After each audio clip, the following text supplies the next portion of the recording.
ఒకసారి ఒక తమ్ముడు అడిగాడు, అన్న క్రైస్తవులు అందరూ ఎందుకన్నా చాలా శ్రమలలో ఉంటారంటే వాళ్ళకు కేవలం విశ్వాసం ఒక్కటే ఉంటుంది అని చెప్పాను.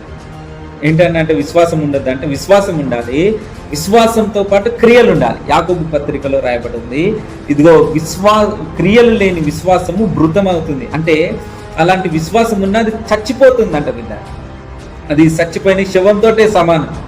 కాబట్టి నీకు క్రియలు లేకపోతే, నువ్వు పని జరిగించకపోతే అది మృతమైపోతుంది. కాబట్టి బిడ్డారా, విశ్వాసం ఉందని నువ్వు అనుకుంటే అది పొరపాటే. విశ్వాసముతో పాటు నీకు క్రియలు ఉండాలని లేఖనం చెప్తుంది. నీకు క్రియలు లేకుండా విశ్వాసం ఒంటిగా ఉండి అది మృతమైపోతుందంట. విశ్వాసం ఒంటిగా ఉండి అది మృతమైపోతుంది. కాబట్టి నీ జీవితంలో విశ్వాసం ఒకటే కాదు, ప్రార్థన ఒకటే కాదు, నువ్వు క్రియలలో ముందుకెళ్ళాలి. క్రైస్తవులందరూ చేసే పొరపాటు ఇదే అన్న, ఏంటంటే దేవుని నమ్ముకున్నాను, నేను దేవుని విశ్వసిస్తాను, దేవుని పైన పూర్తిగా భారం వేసాను అంటారు. ఇది నేను కొన్ని ఏళ్ళ గుండా చెప్తున్నాను బిడ్డ, ఈ మాటలు కొన్ని సంవత్సరాల గుండా నేను ఈ మాటలు తెలియజేస్తున్నాను. కాబట్టి ప్రియమైన దేవుని బిడ్డారా, నీ జీవితంలో నువ్వు చేయాల్సింది ఏంటంటే చాలా శ్రమ పడడం నేర్చుకో.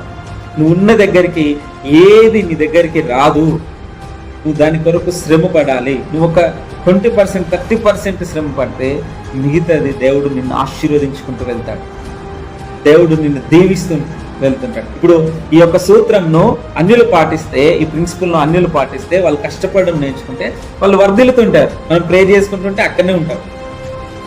కాబట్టి ప్రేయర్ ఒకటే కాదు, ప్రేయర్తో పాటు క్రియలు కూడా మన జీవితంలో చాలా చాలా ప్రాముఖ్యమైనవి.